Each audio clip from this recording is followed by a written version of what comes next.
March 23rd, 2026. This is the SPY right here. We have hit the 200-day moving average, which is this pink line right here. And as I covered in the last video, and as we know, whenever the price action gets close to the 200-day moving average in the SPY, crazy things happen. We always have a lot of wild things in terms of just volatility and moves and predictability. Let me say that again. Predictability. So today we had an increase in volume, and the selling momentum is holding, so we have a downward bias right now. And let's go over to my main focus, which is the NASDAQ, because that's what I trade. I don't really trade the SPY. In the NASDAQ, we had the same. We had an increase in selling volume, and the momentum is holding to the downside. We are in a downward move. Everybody knows that. That's not a surprise to you. Look at the levels in the past. Okay, this is about a year ago, about 8 months ago. Look at the consolidation that occurred in this very zone. Okay, this is a nice, obvious consolidation zone. And now we are in that same zone right now. So a lot of pressure is building on many routes. But we have a bias towards downward moves. So as the day unfolds, when we're in situations like this, we're looking to really lay in when the downside moves are occurring. And if we get some long trades, we take those and we follow the rules. But we're not going to really size up. We're not going to be more risky. We're just going to treat those like business as usual. But when the downward moves occur, we want to treat it a little bit differently. Let's go into the situation today. First of all, we're going to go over the obvious thing. We're going to go over the elephant in the room. Here's the 5-minute chart. Here is Friday of last week. Big sell-off. Okay, here's the market open, market close. Big sell-off, straight sell-off. Then we see this aftermarket really, look at all this buying right after the market closes. Look at this. Okay. Now we're in the weekend. We're waiting for Sunday night. Sunday night happens. Okay. We have a sell-off, and then we start to consolidate here. I want you to look at what happens next.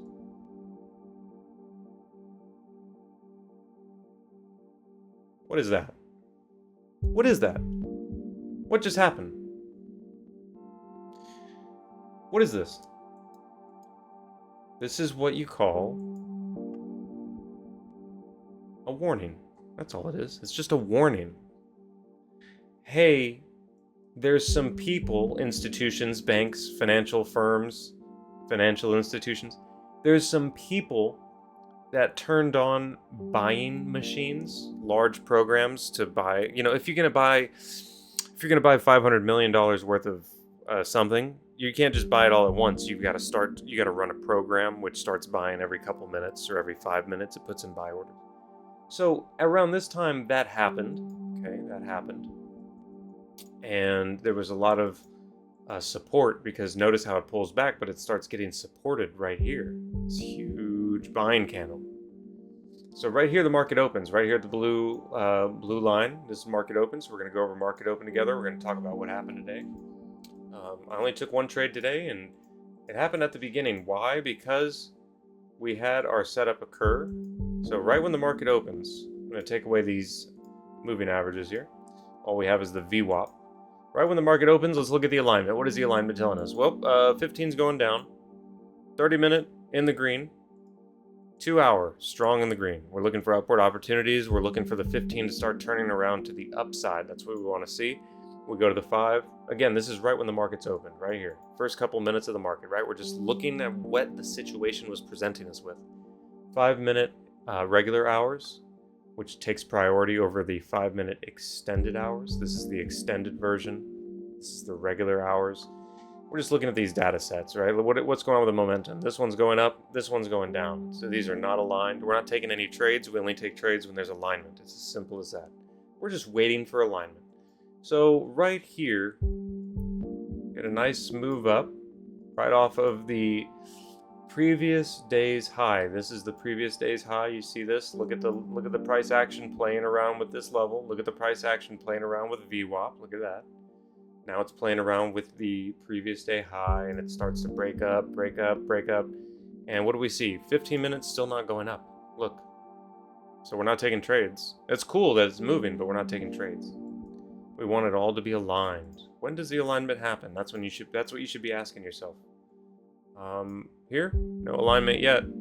15 is now just still going down. We're waiting for the 15 to cross over to the red, so we can start looking for short opportunities, at this point, because nothing's turning up.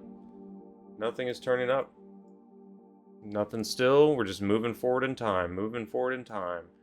Ooh, what do you see? 5-minute twins are now aligned to the downside.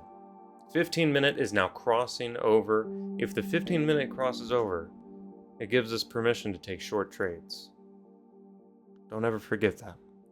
30-minute working down, that's good. If the 30-minute was holding strong up here, we wouldn't even be taking short trades. We want the 30-minute to be selling off. 2-hour is going up, and that's all right. We can trade against the 2-hour. The 2-hour is more of a macro bias. So we are here. The 15-minute is crossing into the red. That means we're really starting to look for short opportunities, okay? But we want it to finish. It hasn't finished yet. It's still printing this candle. We want to wait until it finishes. Wait until now it's finished. You see that? You see what just happened? Right here, a couple minutes before, no, it's still printing. But now it has printed and it's now officially in the red. The 5-minute twins are building to the downside. 30-minute is aligned to the downside. Now this is an alignment. So now, we're in the middle of the market. I do not trade the 1-minute chart in the middle of the market. I normally switch to the 2-minute chart because it is a cleaner representation of volatility once we get to the middle of the market. Okay, what do you see right here? A volume confluence on the right side of the momentum aligned with the higher time frame. That is the entry. So you enter right here at the close of the candle. You put your stop loss slightly above. Sell the majority of your position at that 0.6R region, and then you allow the remainder of your position to continue on running to get more and more profits. And we captured a full win today, which is right down there, right here, this final little segment. And we only took one trade today because if you have a good trade, if you take a trade and you have a great trade, you don't have to trade again. You can just say that was today. We took a trade. It was a great trade, not a regular win.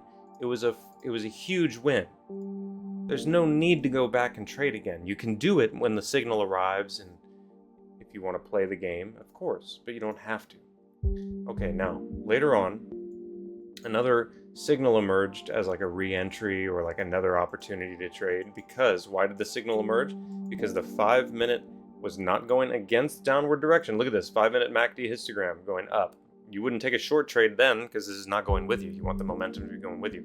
But right here, boom, we get a tick down. See that? Tick down to the downside. Now it's aligned. Why didn't I take this trade? Why didn't I take another trade? I saw it.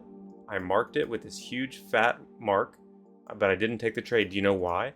It's because my pattern recognition is now starting to warn me about these things. This was not worth it. This was not worth it at all because this was an overextension. This was an extension of a previous play. So no, I'm not going to take that trade. Later on, there was one more opportunity that occurred. There was a few more opportunities that occurred. One was here, right here. Why? Why is this an opportunity? Because 30-minute is now in the red. Okay, 30-minute in the red. 15-minute in the red, but not really going with us, but it's kind of holding. It's weak. This is a weak signal. And then the 5-minute twins are crossing over. That's a strong signal right here. We're in the middle of a crossover. That's great. Wonderful. And then what do we see here on the 2-minute chart? On the 2-minute chart, right here, this previous candle actually was a volume confluence. Look at this volume confluence right here. We're aligned in the momentum. So that itself was the entry. This actually should not be here. We're going to move this over right there. Boom. That was the entry right there. And we had just broken through VWAP too. Look at this purple VWAP. Look, bounce off of VWAP, come back. Bounce off of VWAP, come back. Bounce off of VWAP for a last time with a volume confluence aligned with the momentum on the higher time frames. That's a weak entry, but it is an entry nonetheless, and you would have made a lot of good money right there. Wonderful. Good trade. last opportunity of the day happened right here.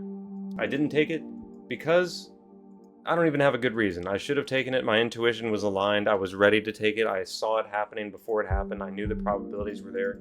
So when we get to the end of the market, last 30 minutes, it's good to go back to a 1-minute chart instead of a 2-minute chart, because a 2-minute chart is better for in the middle of the market, middle hours, but the 1-minute chart is better for the beginning and the end of the market. Because why? Because the volatility increases. And when volatility is increasing, you don't want to be using a 13-minute chart, a 25-minute chart. You want to get down so you can see the volatility and play off of it.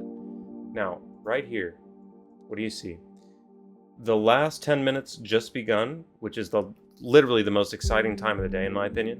And what do we see? A huge selling candle, aligned momentum. The 5-minute were weak. Look at the 5-minute going up, not going down. See this? 5-minute is not going down right now. It's going up. It starts to go down right here when this starts to happen. So this was the entry.